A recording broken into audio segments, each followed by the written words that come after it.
Have you ever had children speak English before? Just so funny. The way they speak their English. Something like they say, me is not coming, oh. Me is not talking, oh. And they will say, him is talking, him is talking. All that kind of, all those Englishes, permit me to use that, can be so funny. Of course, we all said it when we were younger. That's just incredible. But how we got to that level, nobody can explain. But the truth is that today we will be looking at pronouns and why him is not coming is actually incorrect, and why me is not shouting is actually incorrect. Welcome. If this is your first time seeing me here, my name is Emmanuel Oyedele, and what we do basically on this channel is to look at English language and to solve mathematics. So if you are an SS1 student, SS2 student, SS3 student, or you have one special examination to write, I think this is the right channel for you. Okay, so kindly like, subscribe, and share with your friends and family. Let them benefit from this. All right, so let's continue. Back here, pronouns, part of speech, they are pronouns. Of course, what do we call pronoun? A pronoun is actually used instead of a noun. And why that is so is to avoid unnecessary repetition. Can you just imagine situation where you have to say, Ade is going to school. When Ade now saw his friend, Ade now shouted.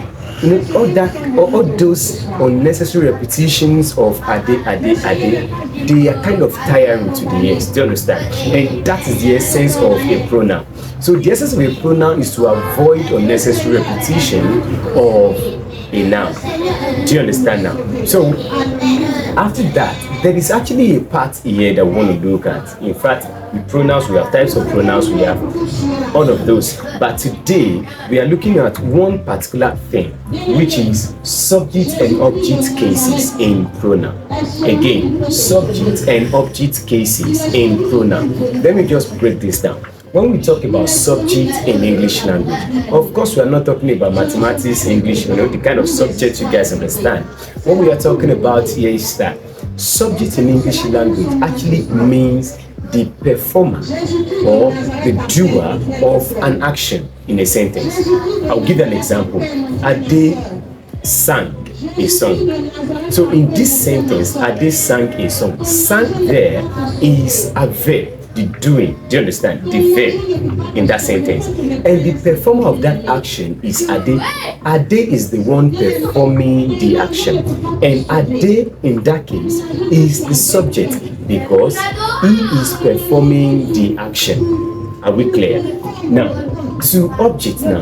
An object here in English language does not mean this, or does not mean a lifeless thing. It actually means the receiver of an action. The receiver of an action. That's the meaning of an object. Do you understand now? So, let me give an example. Shegun beat Miriam. Shegun beat Miriam, or Shegun beat Chinedu.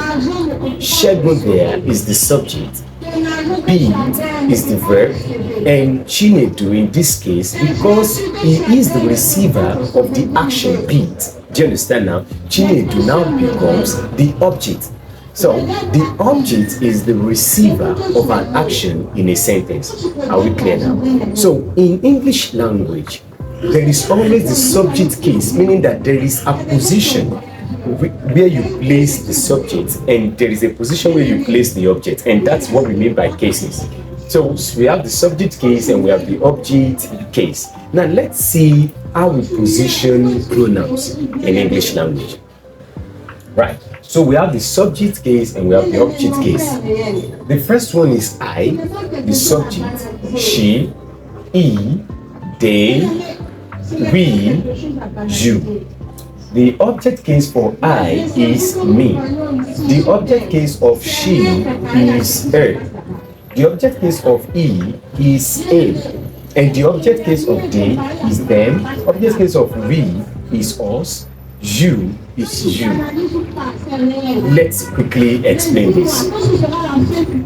Okay, so when we talk about subject like I, for instance, I is always used in the subject case, that is at the beginning of a sentence. I always performs an action in a sentence. I slapped her. I slapped her. That I there is performing an action, and that is why it occupies the subject case. The same way, she slapped him. She slapped him. She is starting a sentence because it is performing an action. He, they, we, you. Right? So for these object cases now, we can say she slapped me.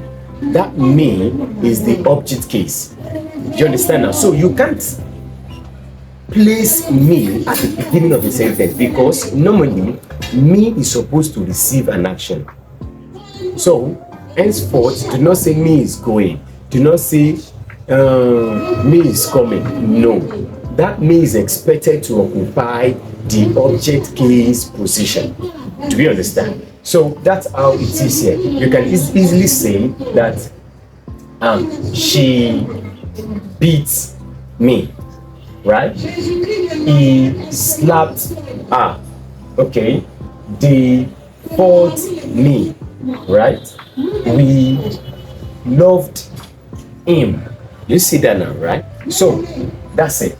Singular, singular, singular.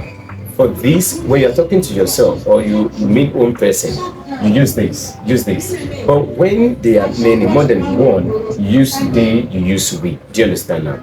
Now there is an exemption here. We have you here and we have you here. In all cases, you is you because you does not have the object case. Do you get it now? So in English language, well, even though you mean you in a singular form, you are expected to use it with a plural verb.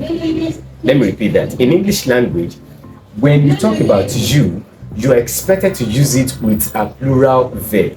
And that is the only way you can go about it. You can't say you is coming. Even though you are referring to one person, you can't say you is coming. You rather say what? You are. That are there is a plural verb. Do you understand now? So henceforth, do not say me is coming again. Do not say them is coming. Do you understand? Okay, I want to believe that you've enjoyed this video. Stay blessed.